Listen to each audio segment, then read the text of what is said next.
എണ്ണ ചൂടായി വരുമ്പം ഗ്രാമ്പു, പട്ട, ഏലക്ക ഇട്ടതിന് ശേഷം അതിനകത്തേക്ക് സവോള അരിഞ്ഞതും ഇഞ്ചിയും വെളുത്തുള്ളിയും ചതച്ചതും തക്കാളിയും കൂടി ചേർത്തൊന്ന് വഴറ്റിയെടുക്കാം. വഴന്ന് വരുമ്പം ഇതിനകത്തേക്ക് ഇനി നമുക്ക് മല്ലിപ്പൊടി, മുളക് പൊടി, കുറച്ച് മഞ്ഞൾപ്പൊടിയും കൂടി ചേർത്ത് പൊടികളുടെ ആ പച്ചമണം മാറാൻ വേണ്ടി കുറച്ചൊന്ന് വഴറ്റി കൊടുക്കാവേ. വഴന്ന് വരുമ്പോൾ അതിനകത്തേക്ക് നമുക്ക് ചിക്കൻ ചേർത്ത് കൊടുക്കാം.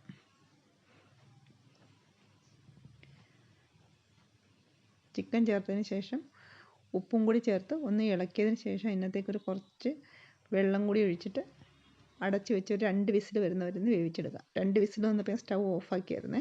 വീണ്ടും സ്റ്റൗ ഓണാക്കിയിട്ട് അതിനകത്തേക്ക് കുരുമുളക് പൊടി, ഗരം മസാല, കറിവേപ്പില, മല്ലിയില എല്ലാം കൂടി ചേർത്ത് ഒന്ന് ഇളക്കിയതിന് ശേഷം ഒരു 5 മിനിറ്റും കൂടി കഴിഞ്ഞിട്ട് സ്റ്റൗ ഓഫ് ചെയ്യാം. ഇത് നന്നായിട്ട് തണുത്ത് കഴിയുമ്പോൾ ചാറൊക്കെ നല്ല കുറുകി വരുവേ. വീഡിയോ ഇഷ്ടമായെങ്കിൽ ഒന്ന് സബ്സ്ക്രൈബ് ലൈക്കും കൂടി ചെയ്യണേ.